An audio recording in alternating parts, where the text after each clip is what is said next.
welcome back to my YouTube channel. This is me Anshika this side and I welcome you all to my brand new video. So this video is going to be revealing my half yearly examination marks to you all, क्योंकि आप लोग बहुत time से देखना चाह रहे थे और जानना चाह रहे थे कि कैसा मेरा मार्क्स आया है। एंड मैंने पूरा का पूरा ब्लॉग भी किया था हाफ ईयर एग्जामिनेशन में, तो लेट मी टेल यू कि मेरे कितने मार्क्स आए हैं। बट उससे पहले मैं बताती हूँ कि अभी ना मैं पढ़ रही थी, बट मेरे दिमाग में चल रहा था कि यार मुझे एग्ज़ाम वाला रिवील करना है, मार्क्स रिवील करना है, तो उस चीज़ का मुझे लग रहा था कि कब करूँगी, कैसे बनाऊँगी। तो अभी मुझे दिखा कि अभी रात हो रही है एंड अभी मतलब 9:30-10 बजने वाले हैं।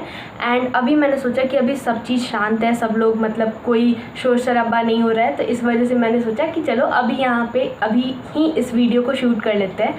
सो चलो अब बताती हूँ मैं आपको कि कैसे मेरा मार्क्स आया है। एंड ये तितली गिर गई, इसको फिर से लगा देती हूँ मैं, क्योंकि ये बार आज पता नहीं इसको क्या हो गया है, बार ये तितली गिर जा रही है। But anyways let's focus on revealing my marks वाला टॉपिक। सो अब बताती हूँ मैं कि कैसे मेरे मार्क्स आए हैं। एंड उससे पहले मैं बताती हूँ कि मुझे बहुत टाइम मतलब एग्ज़ाम दिए हुए तो बहुत टाइम हो गया है, मतलब 21 सितंबर को मेरा एग्ज़ाम ख़त्म हो गया था। बट मुझे मार्क्स जाके मतलब 2 सब्जेक्ट के मार्क्स जानने में मुझे बहुत ज़्यादा टाइम लग गया। जैसे अकाउंट्स में बहुत ज़्यादा कन्फ्यूजन हो गया था एंड ऊपर से जो मेरे फ़िज़िकल एजुकेशन वाला मार्क्स था वो मुझे 30 सितंबर को जब मैं पीटीएम में गई थी ना तब मुझे पता चला, तो उसके वजह से थोड़ा सा डिले हो गया। तो मैंने सोचा कि पहले पीटीएम वाला ब्लॉग डाल दिया जाए एंड उसके बाद में फिर ये वाला ब्लॉग डालते हैं। सो अब मैं बताती हूँ आपको कि मेरे कितने मार्क्स आए हैं। तो फर्स्टली मैंने अपने इस वाले फ़ोन में सारे मार्क्स को नोट डाउन कर लिया। Let me tell you one thing कि हमें स्ट्रिक्टली बोला गया है, मतलब एक छोटा सा लाइट अलार्म दिया गया है और वार्निंग दिया गया है हमें कि देखो इस बार तुम लोग के मार्क्स सही आए हैं और इस बार हमने कुछ ज़्यादा डिफ़िकल्ट चेकिंग नहीं की है, तो इस वजह से तुम लोग के मार्क्स थोड़े से बढ़ के आए हैं। तुम लोग के मार्क्स मतलब कट सकते थे, क्योंकि हमने बहुत सारे जगह पे देखा कि सिली मिस्टेक जहाँ पे हुए हैं वहाँ पे हमारे मार्क्स नहीं कट हुए हैं। बट हमें ये चीज़ मतलब वार्न की गई है कि प्री बोर्ड में ऐसा कुछ भी नहीं होने वाला है, तुम लोग के जितने जगह पे हम लोग मार्क्स काट सकेंगे हम लोग उतने जगह पे काटने वाले हैं। तो ये थोड़ा सा मेरे लिए वार्निंग भी है, बट इससे मुझे ज़्यादा का ज़्यादा खुश नहीं होना है, मुझे इस पे और वर्क करना है। और मुझे लगता है कि मेरे जितने मार्क्स आए हैं उससे थोड़े कम ही आने वाले थे, बट टीचर्स ने हमें सही से मार्क्स दिया है, मतलब थोड़ा सा इजी चेकिंग किया है, तो इस वजह से थोड़े मार्क्स ऊपर ही आए हैं, कम नहीं आए हैं हमारे। सो ये चीज़ मुझे आपको पहले क्लैरिफाई करनी थी, तो उसके हिसाब से अपने मार्क्स बताने वाली हूँ। So first subject which I will B beginning with is my favourite subject and that is BST। So BST में मेरे आए हैं 76 out of 80 and which is a pretty good score.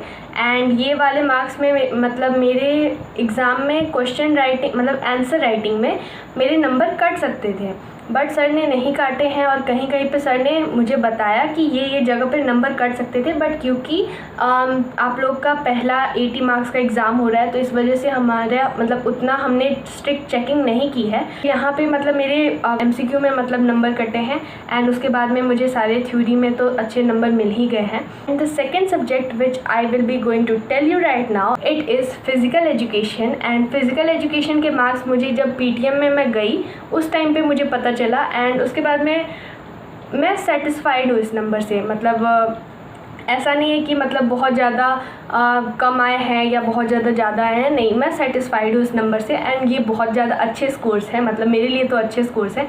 But मेरी एक गलती, और मैं हमेशा उसी चीज़ के वजह से परेशान रहती हूँ कि अगर आप लोग मतलब फ़िज़िकल एजुकेशन के स्टूडेंट होंगे और अगर आपके पास में ये सब्जेक्ट होगा तो आप लोग जानते होंगे कि पिक्चर्स वाला जो टॉपिक है उसमें भाई टीम बनाना रहता है और वो टीम में से कभी भी नहीं बनता है। मैं सारे फॉर्मूले लिख के आ जाती हूँ, बट उसके बाद में जो टीम ऐसे करके ये वाली टीम इसके साथ खेलेगी, ये वाली टीम इसके साथ खेलेगी, वो मेरे से कभी भी नहीं होता है। एंड उसी की वजह से मेरे नंबर कटे हैं।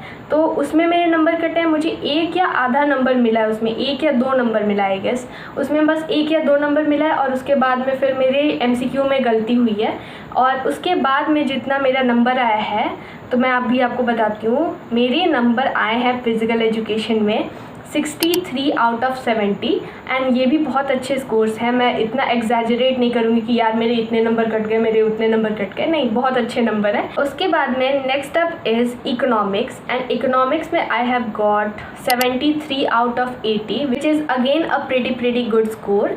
एंड मेरे इसमें कटे हैं, मेरी एक गलती हुई है और उसकी वजह से मुझे अपने ऊपर में इतना गुस्सा आया ना उस टाइम पे, इतना गुस्सा कि मैं क्या ही बताऊँ। मतलब मेरी गलती कहाँ हुई है, मैंने पूरा न्यूमेरिकल सही लिखा है, मैंने पूरा का पूरा सारा जो भी फॉर्मूला लगाना था और जो आंसर निकाले थे मेरे सारे के सारे सही हुए हैं।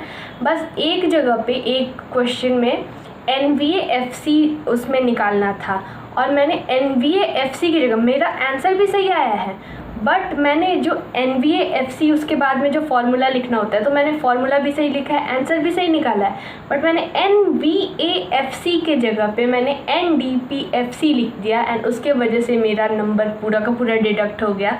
तो उसके वजह से मैं सदमे में चली गई थी कि यार मतलब छोटी सी मिस्टेक की वजह से मेरा नंबर कट गया।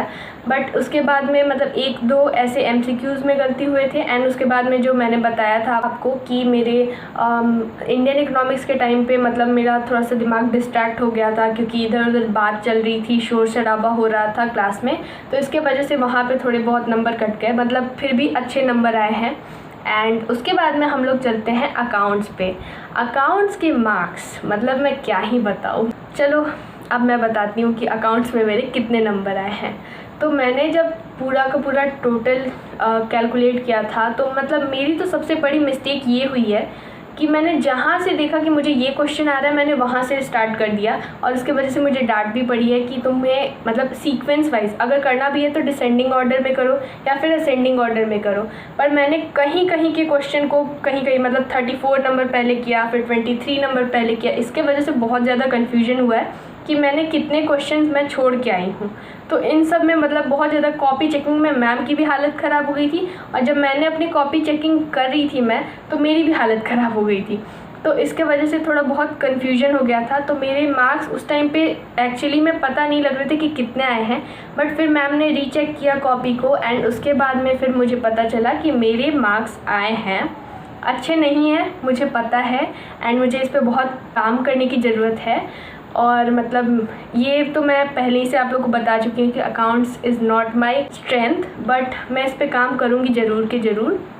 सो I have got 52 out of 80 in accounts which is a really bad score, but ठीक है कोई बात नहीं है, हम लोग को अभी और काम करना है। एंड यस यहाँ पे मैं एक बात क्लैरिफाई कर देना चाहती हूँ कि अकाउंट्स के टोटल मार्क्स मेरे आंसर शीट पे नहीं लिखे हुए थे, तो मैम ने मुझे मतलब बोल के बताया था, तो इस वजह से मैंने कोई फ़ोटो नहीं ली अकाउंट्स के मार्क्स की, बट मेरे एक्चुअली में 52 ही मार्क्स आए हैं अकाउंट्स में। क्योंकि ना क्या हुआ था कि इशू ऑफ शेयर्स वाला तो मैंने कुछ भी नहीं पढ़ा था एंड उससे काफ़ी ज़्यादा क्वेश्चंस आए थे और मैंने कुछ भी जो भी क्वेश्चन किया था मैंने वो अच्छे से प्रॉपरली मैं अच्छे से नहीं कर पाई थी क्योंकि मुझे आता ही नहीं था और मैं अब जाके इशू ऑफ शेयर्स वाला टॉपिक और वो पूरा चैप्टर पढ़ रही हूँ, तो इसके वजह से थोड़ा सा मेरे से वो नहीं हो पाया एंड कुछ जो क्वेश्चंस आते थे मुझे मैं वहाँ पे जाके वो भी भूल गई, तो इसके वजह से मेरे स्कोर इतने ही आए हैं। थोड़ा सा मैं अनसेटिस्फाइड हूँ बट क्या कर सकते हैं, मेरा ये स्ट्रेंथ नहीं है, बहुत पहले से मैं आपको बता रही हूँ कि मेरा ये सब्जेक्ट स्ट्रेंथ नहीं है, तो मुझे इस पर काम करना है and I will be working hard on this subject. But या अभी के लिए तो इतने नंबर आए हैं। Okay so last is English and English में तो मैंने आपको भी बताया था कि मुझे सदमा लग गया था जब मैंने PTM में जाके देखा अपना मार्क्स। तो अब मैं बताती हूँ कि मेरे पहले आ रहे थे PTM में, अगर आपने देखा होगा तो आपको पता होगा कि मेरे 2 मार्क्स डिडक्ट हो गए थे। तो उसमें क्या हुआ था ना कि मेरे पहले आ रहे थे 75 मार्क्स, बट फिर जब मैंने PTM में देखा तो उसमें आ रहा था 73, तो मैम ने 2 मार्क्स डिडक्ट किए क्योंकि उस टाइम पे ना शायद कैलकुलेशन में मिस्टेक हो गई थी, तो उसके वजह से 2 मार्क्स मुझे एक्स्ट्रा मिल रहे थे। तो फिर मेरा डिडक्ट होके एक्चुअल जो मार्क्स मिलता है और मेरा जो एक्चुअल इंग्लिश का मार्क्स बनता है वो है 73 आउट ऑफ 80 और वो भी ख़राब नहीं है, अच्छा मार्क्स है। और मुझे बहुत ज़्यादा इंग्लिश में तो स्पेशली बहुत ज़्यादा सुनने के लिए मिला और मैं मतलब उसके लिए ग्रेटफुल भी हूँ क्योंकि मेरे सारे टीचर्स ने मुझे इतने अच्छे से सब चीज़ समझाया है कि तुम कहाँ गलती कर रही हो कि और भी अभी परफॉर्म करना है अच्छा, और मुझे सब में 75 अबव लेके आने अगले एग्ज़ाम में। सो या आई will be working hard on this and आप लोग मेरी जर्नी देखोगे ही साथ में, हम दोनों साथ में पढ़ेंगे एंड हम लोग दोनों साथ में अच्छे स्कोर्स लेके आएंगे। तो अगर आपके बुरे भी स्कोर्स आए हैं या फिर मतलब आप सेटिस्फाइड नहीं हो तो कोई बात नहीं है, अभी भी हमारे पास में टाइम है। अभी हॉलीडेज़ आएंगी तो उसमें हम लोग अच्छे से प्रिपेयर कर सकते हैं। मैं भी अपने अकाउंट्स के मार्क्स को और इवन जो भी मेरे मार्क्स आए हैं मैं उससे मतलब अच्छे से सेटिस्फाइड नहीं हूँ, क्योंकि मुझे बहुत सुनने के लिए मिला है कि तुम ये यहाँ पे गलती कर रही हो, वहाँ पे गलती कर रही हो, मतलब बहुत ज़्यादा चीज़ सुनने के लिए मिला है। जब मैं कॉपी को एक्चुअली मैं जब देखने के लिए गई थी स्कूल में तो गलतियाँ मुझे काफ़ी ज़्यादा अच्छे से पता चली मुझे। तो उन सब चीज़ों पे मुझे काम करना है एंड अभी के लिए मार्क्स यही है मेरे। एंड मतलब अच्छे मार्क्स हैं, ऐसा नहीं है कि ख़राब मार्क्स है, बहुत अच्छे नंबर है, बट इससे भी मुझे आगे इम्प्रूव करना है। एंड या मैं चाहती हूँ कि मैं इम्प्रूव करके एंड अच्छे स्कोर्स लेके आऊँ एंड मैं चाहती हूँ कि मैं अपने पेरेंट्स को प्राउड फील करवाऊँ।